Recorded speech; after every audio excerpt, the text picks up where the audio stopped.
모두 함께 기도하고 시작하겠습니다. 하나님 아버지 감사합니다. 우리가 주님으로 고백하는 예수께서 이 땅에 오셔서 종의 모습으로 겸손하게 사시다가 저희들을 위해서 십자가 위에 자기의 몸을 내어주시는 이 놀라운 일을 저희로 목격하게 하시고 또 그것을 믿음으로 받아들이며 그분을 우리의 주로 고백하게 하시고 그 안에서 새로운 삶을 누리며 영생의 소망 가운데 살게 하셨으니 하나님의 저희들의 마음속에 감사와 찬송이 흘러넘치나이다. 오늘 우리 주님의 말씀을 들을 때에 저희들에게 필요한 용기를 주시고 믿음을 주시며 격려를 주셔서 우리가 더욱 그리스도를 사랑하게 하시고 또 우리를 위해 자기를 희생하셨던 우리 주님의 모습을 본받아서 우리 주변에 있는 형제 자매들을 내 몸같이 사랑하는 성숙한 그리스도인들이 되도록 이 시간 저희를 인도하여 주옵소서. 예수 그리스도의 이름으로 간절히 기도합니다. 아멘. 자, 오늘부터 시작해서 오늘이 이제 1월 거의 마지막이 됐는데요. 오늘부터 시작해서 4월 마지막 주일까지 15번에 거쳐서 요한복음 13장부터 21장까지의 말씀을 다루어 보려고 합니다. 지난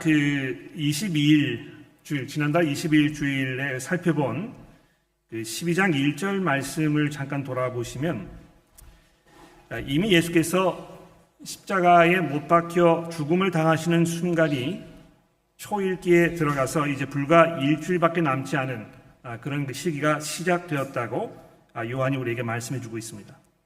하나님께서 창세전부터 인류를 구원하시려고 계획하고 준비하셨던 그 절정의 순간이 성취되기 바로 일보 직전의 시기였던 것입니다. 예수께서 이 공생의 기간 내내 이 시간에 대해서 아주 민감한 반응을 보이셨던 것을 우리가 요한복음 통해서 보게 되었습니다. 아직 때가 이르지 않았다 하는 말씀을 여러 번 말씀하셨는데 이 슬라이드를 좀 보여주시겠습니까? 2장 4절에 이제 이렇게 말씀하셨죠. 슬라이드를 좀 올려주시면 감사하겠습니다. 예수께서 이르시되 여자여 나와 무슨 상관이 있나이까 내 때가 아직 이르지 아니하였나이다. 이 공생애를 시작하는 맨 첫 순간 가나의 혼인잔치에서 이제 이렇게 말씀을 하셨다는 것이죠. 또 좀 지나서 7장에 가보시면 너희가 명절에 올라가라 내 때가 아직 차지 못하였으니 이는 이 명절에 내가 아직 올라가지 아니하노라 이렇게 얘기하셨다는 것입니다. 또 12장 23절 보십시오. 예수께서 대답하여 이르시되 인자가 영광을 얻을 때가 왔도다. 굉장히 시간에 대해서 예수께서 아주 민감하게 반응하시는 것을 우리가 볼 수 있다는 것입니다. 이것이 근데 예수님뿐만이 아니고 요한도 역시 이렇게 이 복음서가 진행이 되면서 이 시간에 대해서 몇 가지 코멘트를 하는 순간을 우리가 볼 수 있는데 그 다음 슬라이드 좀 옮겨주시겠습니까? 7장 30절에 보십시오. 그들이 예수를 잡고자 하나 손을 대는 자가 없으니 이는 그의 때가 아직 이르지 아니하였음이로라. 또 마지막으로 8장 20절에 보십시오. 이 말씀은 성전에서 가르치실 때에 헌금함에서 하셨으나 잡는 자가 없으니 이는 그의 때가 아직 이르지 아니하였음이로라.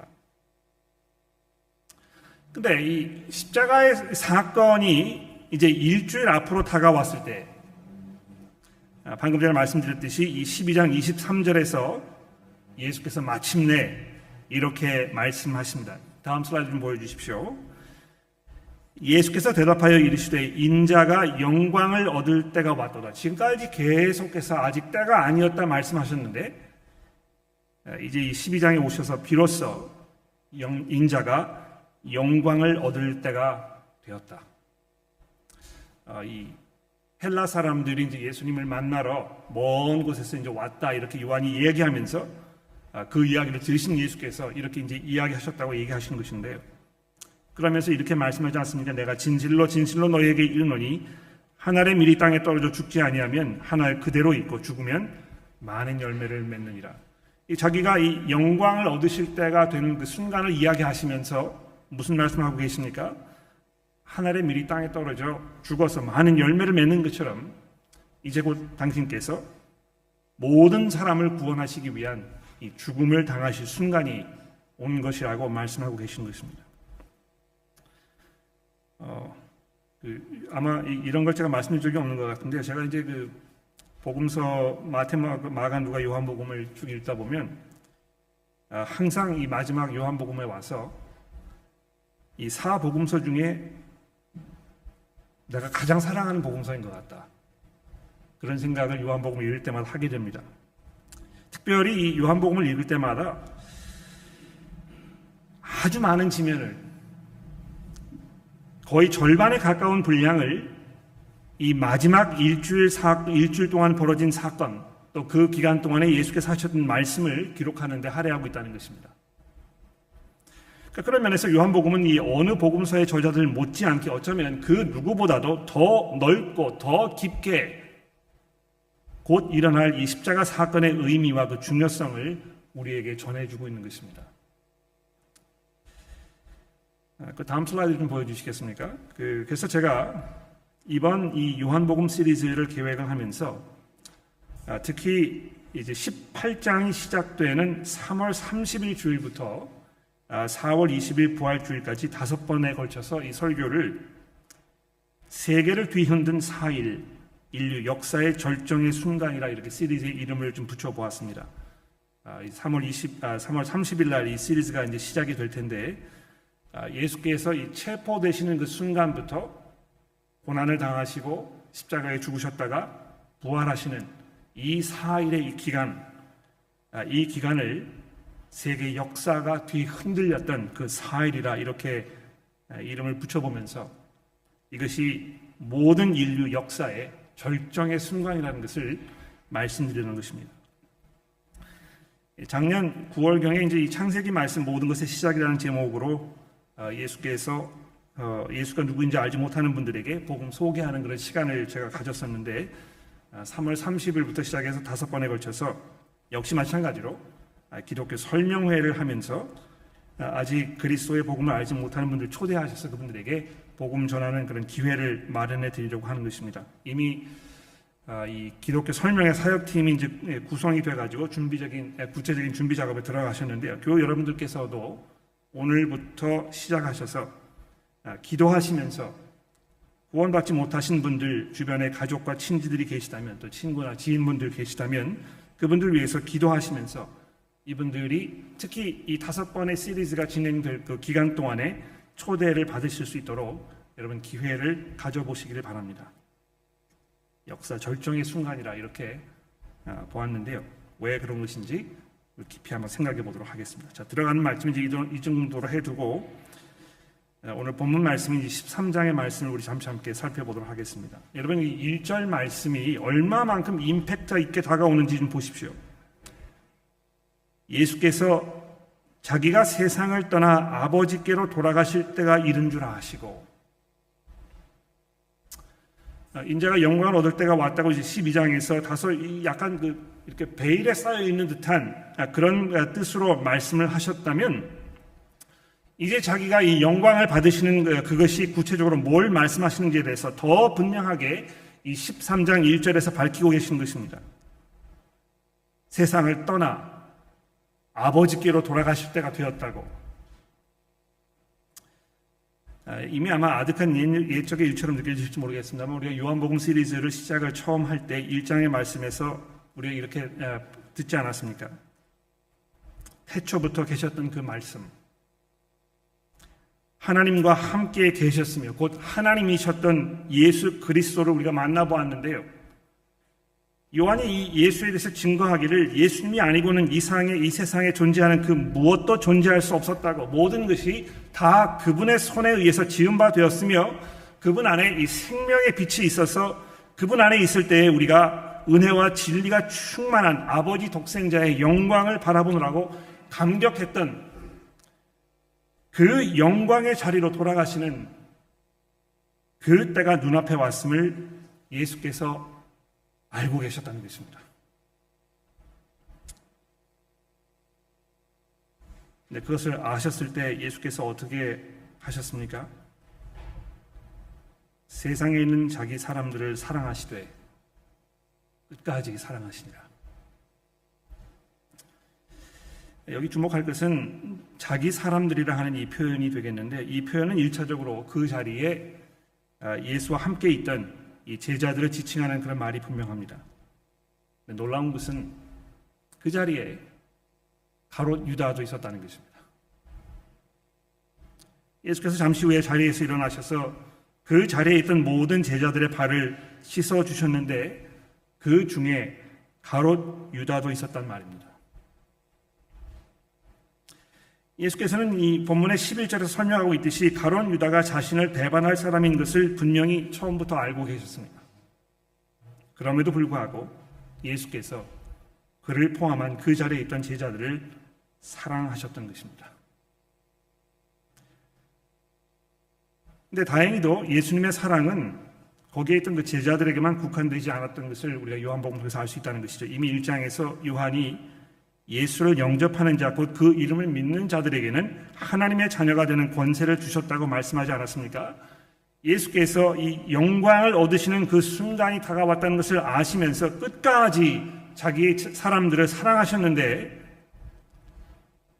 바로 여러분과 저도 그리스도의 가슴 속에 그분께서 우리를 자기의 심장으로 품고 계셨던 것입니다. 두 번째로 주목할 것은 이들을 끝까지 사랑하셨다는 것인데요. 우리는 사랑이 끝까지 가지 못하는 경우를 너무 많이 보아왔습니다. 사랑의 대가가 너무 무겁게 느껴질 때에 상대방이 내게 입힌 피해가 너무 크게 느껴져서 마음의 원망과 불신이 피어오르기 때문에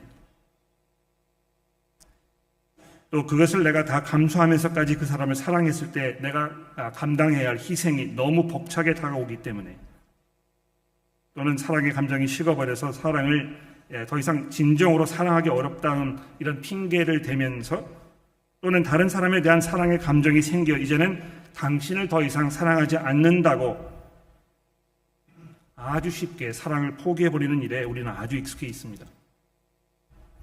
사랑의 값어치가 이제 그만큼 계속 절감되는 것입니다. 누구를 사랑한다는 것, 이것이 그저 기분에 따라서, 느낌에 따라서, 내 상황과 형편에 따라서 좌지우지되는, 그러나 예수께서 품으셨던 이 사랑은 포기하지 않는 사랑이요, 불변하는 사랑이요, 그 어떤 시련과 폭풍이 몰아쳐도 흔들리지 아니하는 한결같고 굳건한 이런 사랑이었다는 것입니다. 세상을 떠나서 아버지께로 돌아가실 때가 가까워 왔으면 이제 이 정도면 대충 정리할 때가 되었다고 느낄 법도 하지만 예수께서 끝까지, 즉 죽음을 불사하시면서 그들을 위해서 십자가의 수모와 고통을 얼마든지 감수해 내시려는 그 결연한 의지로 제자들을 바라보고 계셨다는 것입니다. 이걸 생각해 보면 이 3절의 말씀은 더 드라마틱하지 않습니까? 저녁 먹는 중에 예수는 아버지께서 모든 것을 자기의 손에 맡기신 것과 또 자기가 하나님께로부터 오셨다가 하나님께로 돌아가실 것을 아시고,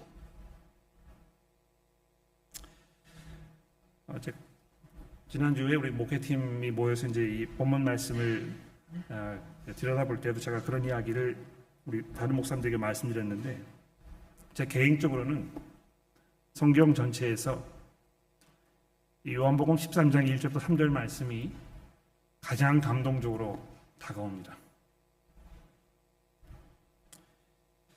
지난 화요일 전 세계 시선이 트럼프 대통령의 취임식이 거행되는 미국 워싱턴에 집중이 되었었습니다. 여러분들 그거 보셨는지 모르겠는데요. 저도 이 사람이 도대체 무슨 말을 할 것인가 촉각을 곤두세우면서 좀 들어보았습니다. 세상에서 인간이 누릴 수 있는 가장 큰 권력이 미국 대통령의 자리라고 말을 하는데요. 제가 트럼프라는 사람을 개인적으로 만난 적도 없고 사석에서 그분이 어떻게 사람을 대하는 사람인지 알 길이 없어서 이건 전적으로 이제 짐작으로 말씀을 드리는 것입니다만, 적어도 그가 월요일 저녁에 그의 보좌관들과 참모진들을 모아놓고 허리를 숙여서 그들의 발을 씻지는 않았을 확률이 99.9% 이상일 것입니다. 제가 장담할 수 있습니다. 그렇습니다. 세상이 주는 권세와 영광을 손에 쥔 사람은 누구도 그렇게 하지 않습니다. 그것이 직장이든 학교이든 가정이든 다른 사람보다 더 많은 책임과 더 높은 위치에 오르게 되면 거기에 걸맞는 대접을 요구할 권리가 자동적으로 따라오는 것으로 기대하는 것입니다. 안타깝게도 이러한 성향이 교회 안에서 목사들 사이에 더더욱 두드러지게 나타나는 것을 여러 번 목격하게 되는 것입니다.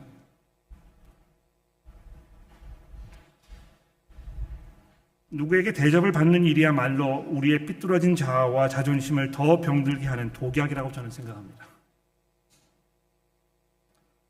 경제력이 있는 이들은 상점이나 식당에서 종업원들을 향해서 거친 말로 무리한 요구를 서슴없이 내뱉는데 그것이 자기의 권리라고 생각하는 것입니다. 나를 위해서 무엇을 일을 해주기 위해 온 인부들이 있으면 그 인부들을 인간 이하로 취급하면서 마치 자기가 갑의 자리에 있는 것처럼 생각하면서 나보다 못한 자리에 있는 사람들은 이런 대우를 받아도 마땅하다고 아무런 양심의 가치가 없이 그 사람들을 마구 대하는 것입니다.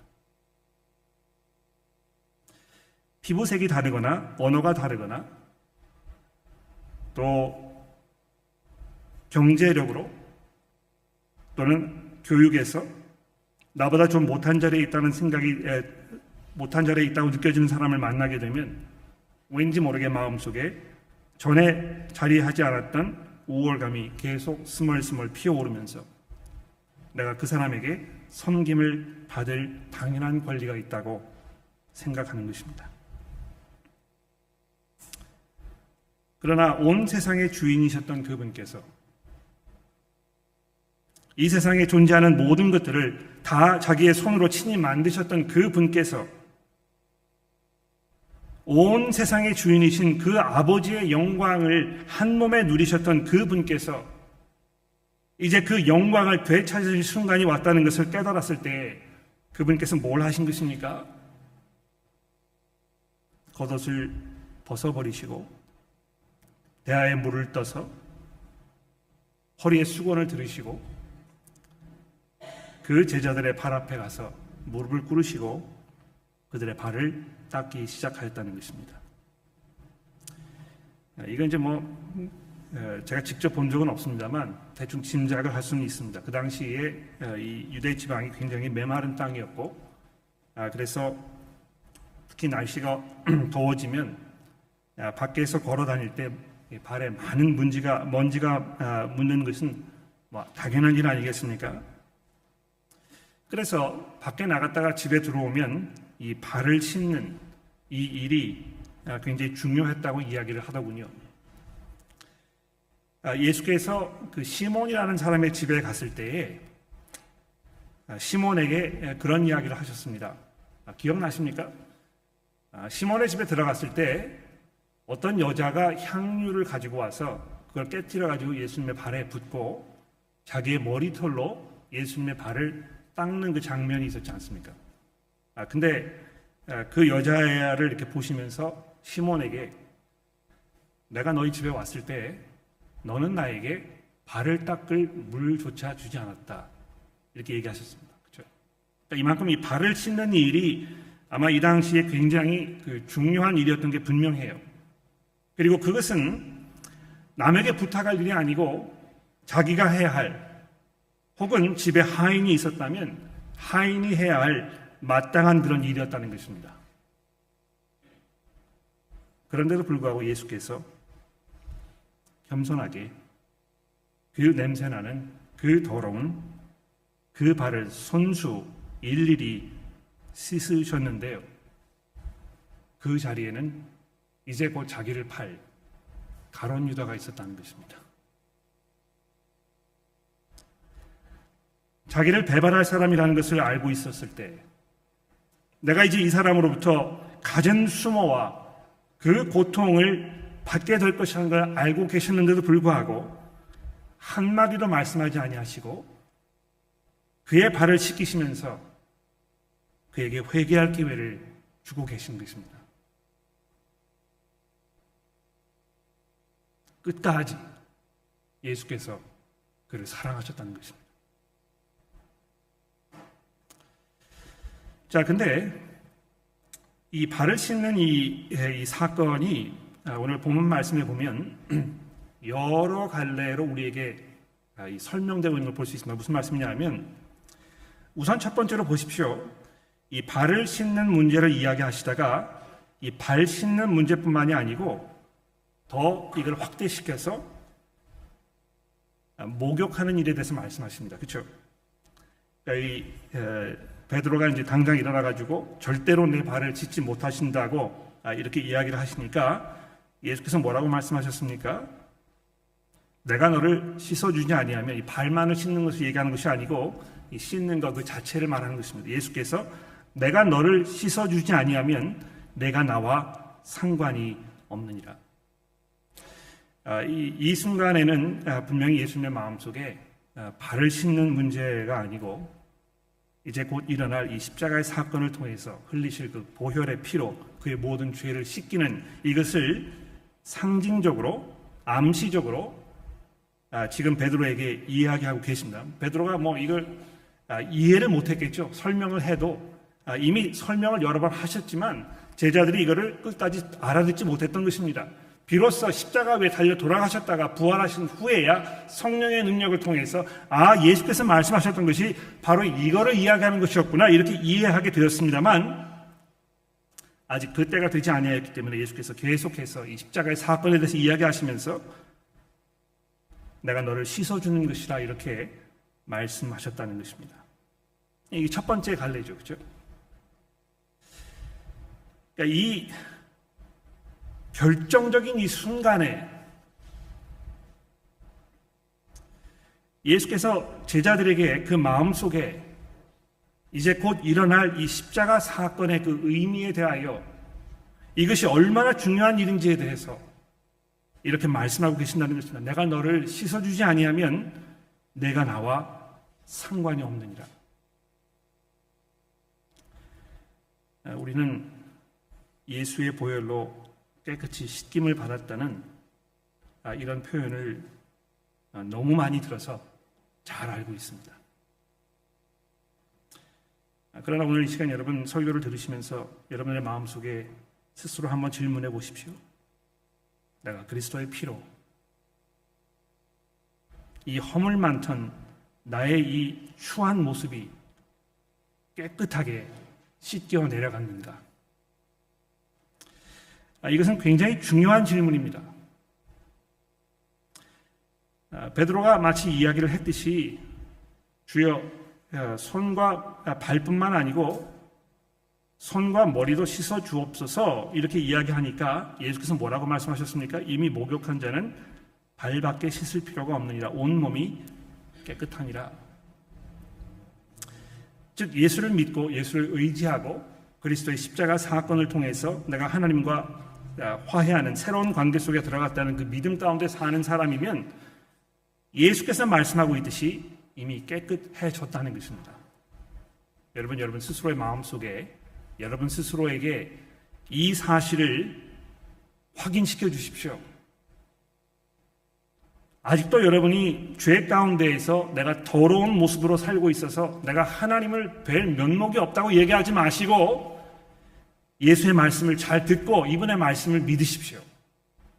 그분의 보혈로 씻음을 다 받으셨으면 이미 깨끗해지신 것입니다.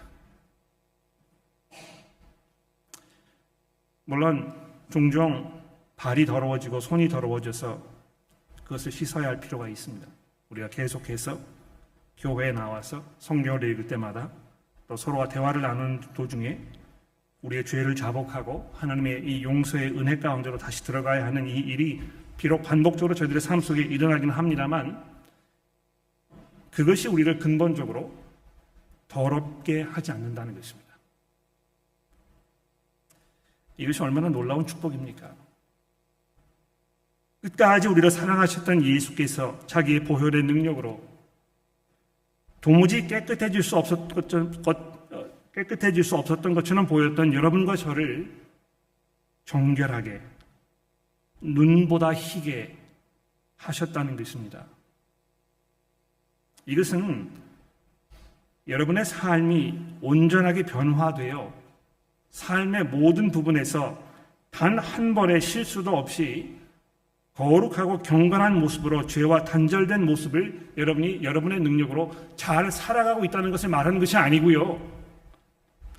그리스도의 보혈의 피가 여러분의 삶의 전체를 침투하셔서 우리가 그리스도의 능력으로 하나님께로부터 의롭다는 선언을 받았다는 것입니다.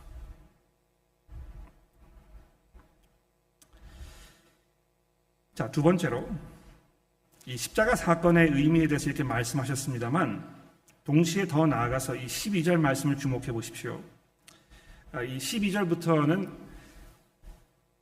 이 발을 닦으시는 이 장면에 대해서 약간 다른 방향으로 또 새로운 방향으로 설명하십니다. 그들의 발을 씻기신 후에 옷을 입으시고 다시 앉아 그들에게 이르시되 내가 너희에게 행한 것을 너희가 아느냐? 너희가 나를 선생이라 또는 주라 하니 너희 말이 옳도다. 내가 그러하도다. 내가 주와 또는 선생이 되어 너희의 발을 씻었으니 너희도 서로 발을 씻어주는 것이 옳으니라.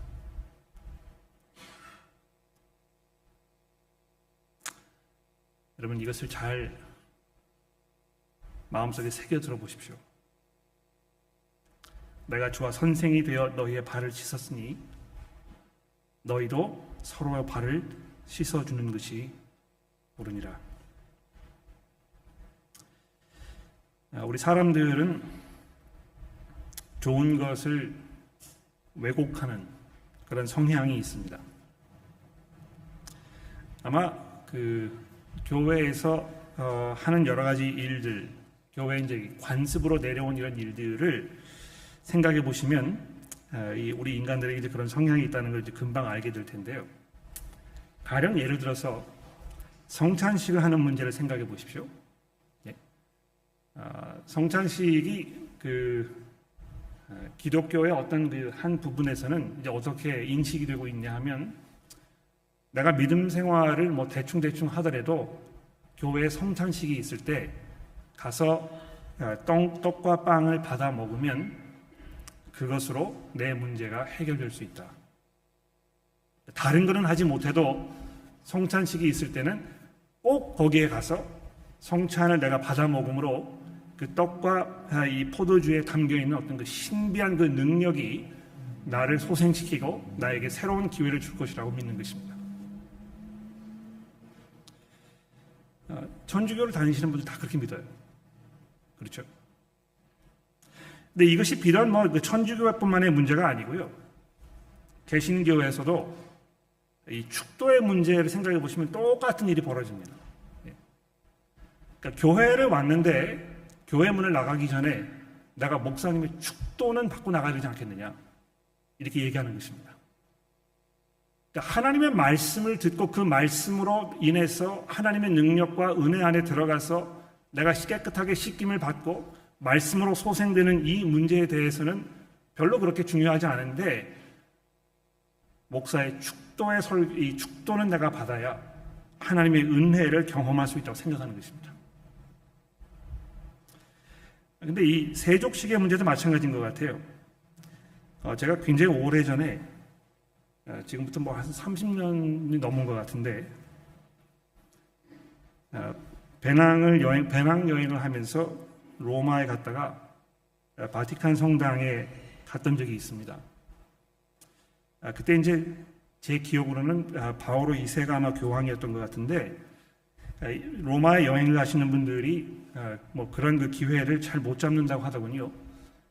마침 제가 거기에 가서 그 바티칸 성당에 들어갔을 때 교황이 거기에서 미사를 집전하던 그 순간이었습니다. 그러니까 얼마나 많은 사람들이 모여 있었는지 몰라요. 제 기억으로는 그때 무슨 사순절 기간이었나 이런 게 생각이 되는데 놀랍게도 거기에서 세족식이 진행되고 있었습니다. 교황이 앉아 있는 왕이 앉아 있는 것 같은 그 자리가 이 베드로 성당 안에 있거든요. 거기에 앉아 있다가 내려오는데 추기경인지 이런 분들이 옆에서 이제 다 거두는 것입니다. 연로하셨을 거동이 어려워서 그런 면도 있었겠습니다만 이분이 내려오니까 그분이 뭐 쓰고 있던 뭐 이 왕관 같은 거, 또 입고 있던 겉옷, 그다음에 쥐고 있던 뭐 지팡이 이런 거를 다 이렇게 거두어 주고, 그다음에 어떤 그 다른 신부들이 이제 그 세숫대야에다가 물을 담아서 수건을 갖다 주고, 이렇게 해서 교황이 거기 있던 어떤 사람의 발을 씻기는 모습을 제가 봤는데요. 그 당시 제 믿음이 별로 그렇게 잘 자리 잡지 않았습니다만, 제 생각에 그런 생각이 들었습니다. 해도 너무한다. 예수께서 저렇게 하라고 말씀을 하신 것일까? 저것이 과연 참 섬김과 자기 희생의 표현일까? 종종 교회에서 세족식을 해서 담임 목사가 교우분들의 발을 씻기는 것을 해야 되지 않겠느냐, 이렇게 이야기하시는 분들이 종종 있습니다. 저는 절대로 반대입니다. 이건 뭐 수치스러워서 그런 것이 아니고요. 예수께서 말씀하셨던 그 본질을 왜곡하고 마치 외형적인 어떤 무엇을 하면 그것이 예수님의 말씀에 순종하는 것인 것처럼 착각하게 된다는 것입니다. 내 마음속에 진정한 겸손은 없으면서, 진정한 희생과 사랑의 마음은 없으면서 얼마든지 사람들에게 보여주기 위해서 누구의 발을 씻어줄 것쯤은 식은 죽 먹기입니다. 그러나 내가 너희의 발을 씻겨준 것처럼 너희도 서로 발을 씻어주는 것이 옳으니라 하신 이 예수의 말씀을 우리 삶 속에 순종한다면, 오히려 아무도 보지 않을 때 교회에 오셔서 쓰레기통을 정리하고 쓰레기통을 밖에 내어놓고 교회 주변에 떨어져 있는 잡다한 쓰레기들을 주워 담고 조용히 집으로 돌아가시는 것이 아마 예수 그리스도의 이 말씀에 더 아름답게 순종하는 것일 것입니다. 식사가 끝난 후에 내 주변에 앉아있는 사람들의 밥그릇을 누가 부탁하지 않아도 스스로 들고 정리해서 들어가며 내 형제 자매들을 섬겨주는 이런 모습이 아마 이 서로의 발을 씻어주는 것이 옳다는 예수님의 말씀에 더 적합한 순종의 모습일 것입니다. 나에게 더 큰 희생과 나에게 더 큰 수고가 요구되었을 때 그것을 아무런 불평도 이야기하지 아니하고 겸손하게 사랑으로 인내심으로 그것을 감수하고 받아들이는 이것이 서로의 발을 씻어주는 것이 옳은 것이라는 예수의 말씀에 순종하는 것일 것입니다. 유교 문화에는 장유유서라는 말이 있습니다. 성경에서도 장로라는 것이 그 연령적으로 오래 사신 분들 기본적으로 말하는 것인데요. 장로들을 존경해야 하는 것에 대해서 성경이 분명히 이야기합니다.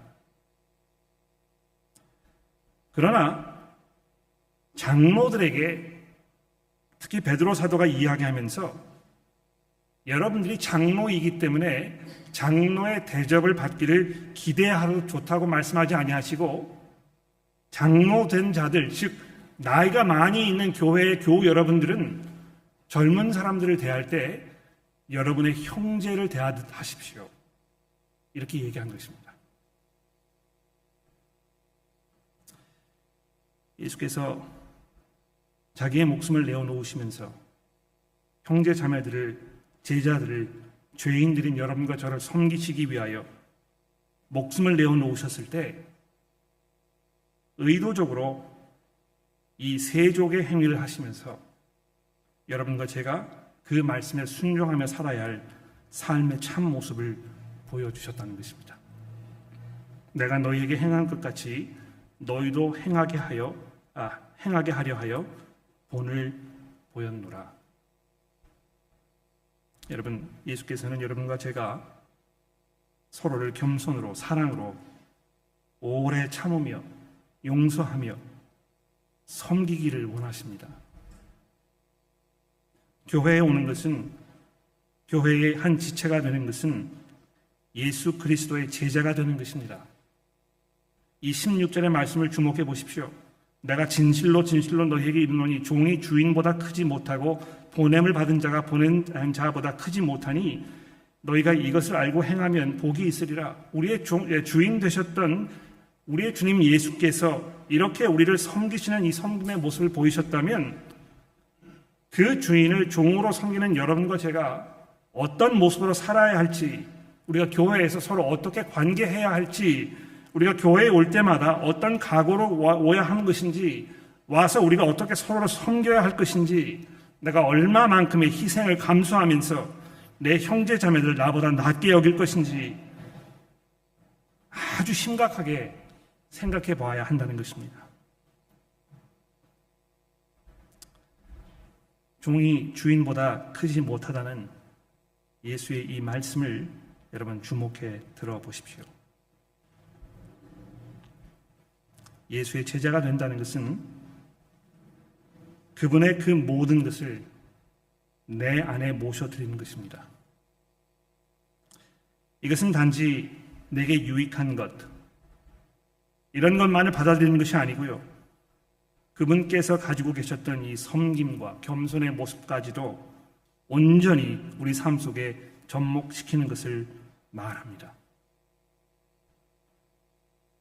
연세가 있으신 분들, 경제력이 풍부하신 분들, 공부를 많이 하신 분들, 훌륭한 가문에서 태어나신 분들, 사회적으로 덕망과 또 지위를 쌓아놓으신 이런 분들께서 교회에 왔을 때에 교인들로부터 인정을 받고 대접을 받기를 원하는 것이 교회의 보편적인 현상이라면 예수께서는 그 교회를 사랑하지 않으실 것입니다.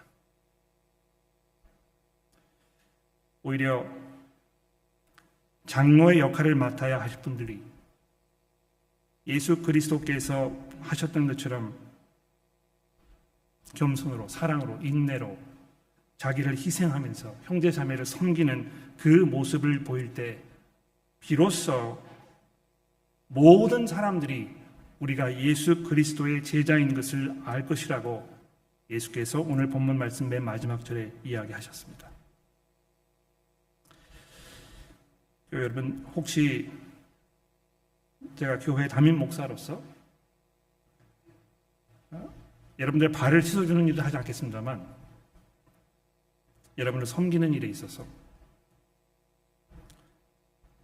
여러분들 위해서 저의 가지고 있는 것을 주저하지 아니하고 희생하는 일에 망설이는 모습을 보이신다면 저를 질책하시고 회개하라고 요구하십시오. 그러나 그것은 여러분들도 마찬가지입니다. 교회에 오셨을 때에 누가 아무도 나를 알아주지 않다고 느끼시거나 또는 나는 마땅히 섬김을 받아야 한다는 착각 속에 계시다면 여러분들도 회개하십시오. 그것은 그리스도의 제자의 모습이 될 수 없을 것입니다. 가룟 유다가 떡을 받고 그 자리에서 곧 나가니 30절 말씀해 보십시오. 아주 절묘하지 않습니까? 유다가 그 조각을 받고 나가니 곧 밤이더라.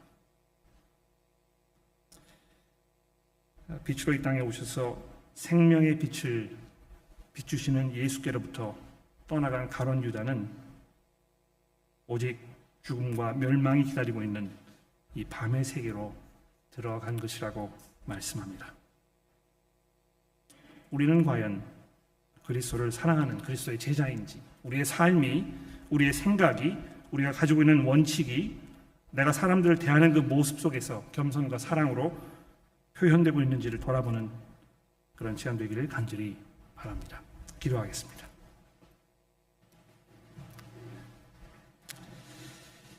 하나님 아버지, 사람들의 눈 가림을 하고 내 마음속에 있는 내 모든 생각과 또 원하는 것과 정반대로 얼마든지 사람들의 눈을 속일 수 있지만 우리의 마음을 감찰하시는 주께서는 우리가 뭘 생각하며 살고 있는지, 우리가 어떤 시선으로 사람들을 바라보고 있는지 낱낱이 꿰뚫고 계심을 우리가 기억합니다. 혹시 저희가 교회에 와서 형제 자매들을 바라보면서 예수 그리스도의 심장으로 그들을 바라보지 못하고 있다면 저희를 불쌍히 여기시고 용서하시며 죽기까지 사랑하셔서 그 제자들의 발을 씻기시고 십자가 위에서 그 보혈을 남김없이 흘리셨던 예수 그리스도의 모습을 바라보며 우리의 삶이 변화되게 도와주옵소서. 예수 그리스도의 이름으로 간절히 기도합니다.